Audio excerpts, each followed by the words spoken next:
আপনাদের প্রিয় ডিজিটাল সংবাদ চ্যানেল রোজ বাংলায় স্বাগত। প্রথমে এক নজরে দেখে নিচ্ছি আজকের বিশেষ এক্সক্লুসিভ সংবাদের শিরোনামগুলি। দেশ 15ই মার্চের মধ্যে ভারতীয় সেনাকে দেশ ছাড়তে নির্দেশ, হুঁশিয়ারি মালদ্বীপের। অপরদিকে বিমান অবতরণে দেরি, মেজাজ হারিয়ে পাইলটকে সপাটে চড় কষালেন এক যাত্রী। অপরদিকে রাজ্যের পরিবহন দপ্তরের অস্থায়ী গাড়ি চালকদের স্থায়ীকরণের নির্দেশ হাইকোর্টের তরফ থেকে। অযোধ্যায় জমি কিনলেন বলিউড বাদশা অমিতাভ বচ্চন। মর্মান্তিক মৃত্যু শিশুর, ঘুড়ির সুতোয় গলা কেটে মর্মান্তিক মৃত্যু। অপরদিকে রাজ্যের জেলায় জেলায় ঘন কুয়াশা, বৃষ্টিপাতের সম্ভাবনা, বেশ কিছু জেলায় শিলাবৃষ্টি। সতর্ক বার্তা জারি আবহাওয়া দপ্তরের তরফ থেকে। সামনে নির্বাচন দেশ জুড়ে, তার আগে বিরাট বড় পদক্ষেপ মোদী সরকারের। নীরব মোদী, বিজয় মালিয়াদের দেশে ফেরাতে কঠোর পদক্ষেপ নিচ্ছে মোদী সরকার। অপরদিকে দেশের আরও একটি রাজ্যের আরও এক মুখ্যমন্ত্রী গ্রেপ্তারের পথে, হানা দিল এনফোর্সমেন্ট ডিরেক্টরেট। বিস্তারিত জানাবো, জুড়ে থাকুন শেষ পর্যন্ত প্রিয় চ্যানেল রোজ বাংলার পর্দায়। সামনেই নির্বাচন দেশ জুড়ে, তার আগে বড় পদক্ষেপ কেন্দ্রীয় সরকারের তরফ থেকে। নীরব মোদী, বিজয় মালিয়াদের দেশে ফেরাতে এবার পদক্ষেপ কেন্দ্রীয় সরকারের। ঋণ খেলাপি করে বিদেশে পালিয়ে যাওয়া ব্যবসায়ীদের ভারতে ফেরাতে উদ্যোগ নিল কেন্দ্রীয় সরকার। সিবিআই, এনআইএ এবং ইডির আধিকারিকদের নিয়ে একটি উচ্চ পর্যায়ের দল গঠন করছে কেন্দ্র, যারা খুব শীঘ্রই ব্রিটেনে গিয়ে পলাতক ব্যবসায়ীদের গ্রেপ্তার করে ভারতে নিয়ে আসবেন বলে জানা যাচ্ছে।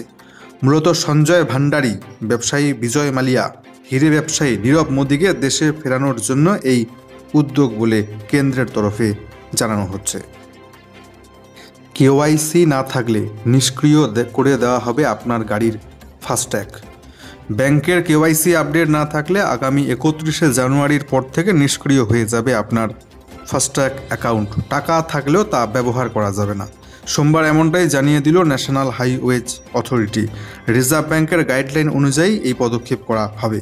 ফাস্ট্যাগ ব্যবহারকারীদের দ্রুত ব্যাংকে কেওয়াইসি জমা দিতে বলা হয়েছে। 31 জানুয়ারির পর থেকেই নিষ্ক্রিয় হতে শুরু করবে আপনাদের ফাস্ট্যাগ অ্যাকাউন্ট, যদি ব্যাংক অ্যাকাউন্টে করা না থাকে কেওয়াইসি। অযোধ্যায় জমি কিনলেন বলিউড সুপারস্টার অমিতাভ বচ্চন। রাম মন্দিরের উদ্বোধনকে কেন্দ্র করে সাজো সাজো রব গোটা দেশে। এই আবহে অযোধ্যায় 10,000 স্কোয়ার ফিটের বেশি জমি কিনলেন অমিতাভ বচ্চন। শাহেনশার কেনা ওই জমিটি রাম মন্দির থেকে মাত্র 15 মিনিটের দূরত্বে রয়েছে বলে জানা গিয়েছে। বর্তমানে প্রায় সমস্ত তারকাই রিয়েল এস্টেটে বিনিয়োগ করছেন। বিগ বি অর্থাৎ অমিতাভ বচ্চনও তার ব্যতিক্রমী নন। এ বিষয়ে সংবাদ মাধ্যমে দেওয়া একটি বিজ্ঞপ্তিতে অমিতাভ বচ্চন জানিয়েছেন, আমার হৃদয়ে অযোধ্যা শহরটির বিশেষ জায়গা রয়েছে। বিশ্বের আধ্যাত্মিক রাজধানীতে নতুন বাড়ি তৈরির জন্য মুখিয়ে রয়েছি আমি। এই জমিটি কিনতে প্রায় 14.5 কোটি টাকা খরচ হয়েছে তার। অযোধ্যা বরাবরই নাকি অমিতাভ বচ্চনের খুব প্রিয় জায়গা। তার আবেগ এবং আধ্যাত্মিক সংযোগ রয়েছে ওই শহরের সঙ্গে, তাই সেখানেই এবার নতুন বাড়ি তৈরি করেছেন অমিতাভ বচ্চন। রাজ্য পরিবহন দপ্তরের গাড়ির চালকদের চাকরি স্থায়ীকরণে রাজ্যকে প্রকল্প তৈরি করবার নির্দেশ দিল হাইকোর্ট। রাজ্য পরিবহন নিগমে অস্থায়ী পদে দীর্ঘদিন কাজ করার পর কন্ট্রাক্টর, ফোরম্যান, ক্লার্করা স্থায়ী পদ পেলেও চালকরা বঞ্চিত কেন, এই প্রশ্ন তুলে এবার অস্থায়ী পদে কর্মরত চালকদের চাকরি স্থায়ীকরণের ক্ষেত্রে রাজ্যকে একটি প্রকল্প তৈরির নির্দেশ দিল কলকাতা হাইকোর্ট। বিচারপতি রাজাশেখর মান্তার পর্যবেক্ষণ, গণপরিবহন সচল রাখার ক্ষেত্রে চালকদের ভূমিকা গুরুত্বপূর্ণ, তাই তাদের এভাবে বঞ্চিত করা যাবে না। 2010 সাল থেকে রাজ্য পরিবহন নিগমে অস্থায়ীভাবে নিযুক্ত একাধিক চালক 13 বছরেরও বেশি অস্থায়ীভাবে নিযুক্ত থাকার পরও তাদের স্থায়ী করা হয়নি। অথচ ওই একই সময়ে অস্থায়ীভাবে নিযুক্ত conductor, foreman, clerk, peon, depot cashier থেকে শুরু করে ডেটা এন্ট্রি অপারেটর, রক্ষণাবেক্ষণের কাজে যুক্ত অস্থায়ী কর্মীদের স্থায়ী পদ মিলে গিয়েছে। এমন অভিযোগ তুলে হাইকোর্টের দ্বারস্থ হয়েছিলেন শঙ্কর দাস সহ বেশ কয়েকজন চালক। বিচারপতি মান্থা স্পষ্ট জানিয়ে দেন, যদি অস্থায়ী পদে নিযুক্ত কন্ডাক্টর, ফোরম্যান, ক্লার্কদের স্থায়ীকরণ করা হয় তাহলে চালকদের বঞ্চিত করা যাবে না কোনোভাবেই। এরপরেই আদালত নির্দেশে জানিয়ে দেয়, দীর্ঘদিন ধরে অস্থায়ী পদে কর্মরত চালকদের স্থায়ীকরণের জন্য আগামী 4 মাসের মধ্যে রাজ্যকে একটি স্কিম তৈরি করতে হবে এবং সেই অনুযায়ী তাদের বেতন দিতে আর্থিক মঞ্জুরির ব্যবস্থাও করতে হবে।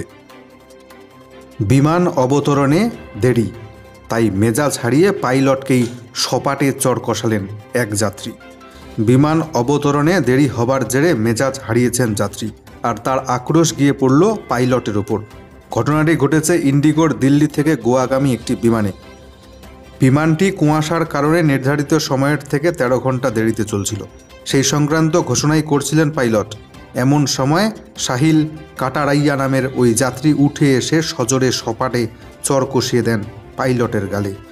আকস্মিক এই ঘটনায় বিস্মিত হয়ে যান ওই পাইলট সহ উপস্থিত সকলেই। ঘটনার একটি ভিডিও ইতিমধ্যে সামাজিক মাধ্যমে ভাইরাল হয়েছে।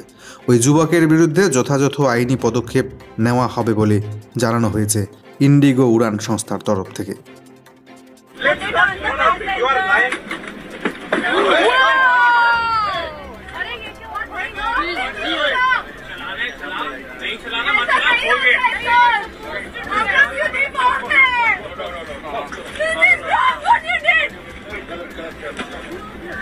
अरे हम कितनी देर से बैठे हैं? आप ऐसे क्या नहीं कर सकते? हम বিপাকে দেশের আরও এক রাজ্যের আরও এক মুখ্যমন্ত্রী। ইডির মুখোমুখি হচ্ছেন হেমন্ত সোরেন। গ্রেপ্তারের জল্পনা আশঙ্কা। জমি দুর্নীতি মামলায় ইডির জেরার মুখোমুখি হতে রাজি ঝাড়খণ্ডের মুখ্যমন্ত্রী হেমন্ত সোরেন।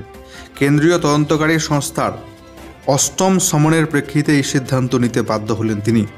আগামী 20 জানুয়ারি জেরা করতে হবে আর্জি জানিয়ে তদন্তকারী সংস্থাকে একটি চিঠি দিয়েছেন হেমন্ত সোরেন। তবে তার সরকারি বাসভবনে জেরা করতে হবে ইডিকে, সেই শর্ত দিয়েছেন ঝাড়খণ্ডের মুখ্যমন্ত্রী। ইতিমধ্যে দিল্লির মুখ্যমন্ত্রী অরবিন্দ কেজরিওয়ালকে একাধিকবার সমন পাঠিয়েছেন এনফোর্সমেন্ট ডিরেক্টরেট। যদিও হাজিরা এখনও দেননি অরবিন্দ কেজরিওয়াল, সেখানেও গ্রেপ্তারের জল্পনা চলছে। অপরদিকে এবার ঝাড়খণ্ডের মুখ্যমন্ত্রী হেমন্ত সোরেনের পালা, তিনিও নাকি হতে পারেন গ্রেপ্তার, সেরকমটাই কিন্তু চলছে জল্পনা। 15ই মার্চের মধ্যে ভারতীয় সেনাকে দেশ ছাড়তে নির্দেশ মালদ্বীপের। চীনের কথায় নাচতে শুরু করলো এবার মালদ্বীপ।